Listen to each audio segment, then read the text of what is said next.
Bagaimana? Puas? Lihat apa yang sedang terjadi. Makassar membara. Gedung DPRD-nya kini hanya tersisa puing dan arang. 3 sampai 4 nyawa melayang. Bukan karena peperangan melawan musuh, tapi karena kita sendiri yang membakar rumah kita. Tumbalnya saudara kita. Jakarta semakin bergejolak. Senen menjadi ladang penjarahan. Toko-toko dijebol, barang-barang diangkut tanpa ampun. Gas air mata bercampur dengan jerit ketakutan rakyat. Bandung, Medan, Surabaya, Yogyakarta, Bengkulu, dan daerah-daerah lainnya, semuanya menyala dengan api dan amarah. Saudaraku, bukankah ini yang diinginkan para provokator itu? Inilah tujuan dari akun-akun anonim yang setiap hari menebar kebencian dan hasutan di media sosial. Mereka ingin kita marah buta. Mereka ingin kita kehilangan akal sehat kita. Mereka ingin bangsa ini hancur dari dalam. Dan harus kita akui, mereka berhasil.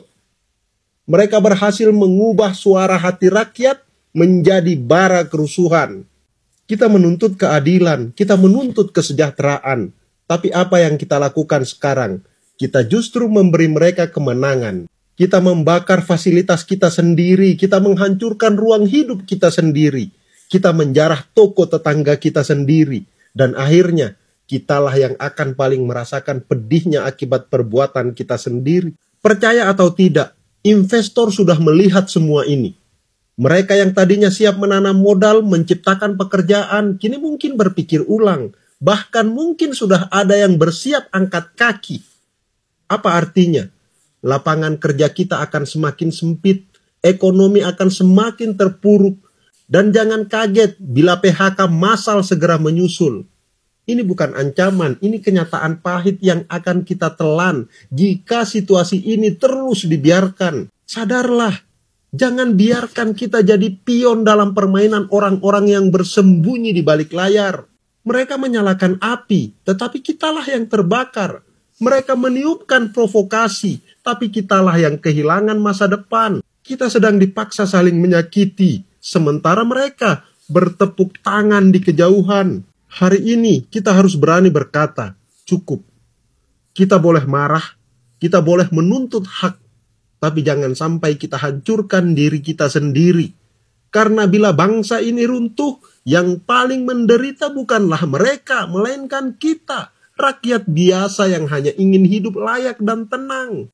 Dan kepada pemerintah, para pejabat publik, kami titip harapan. Jangan hanya hadir dengan gas air mata dan barikade aparat.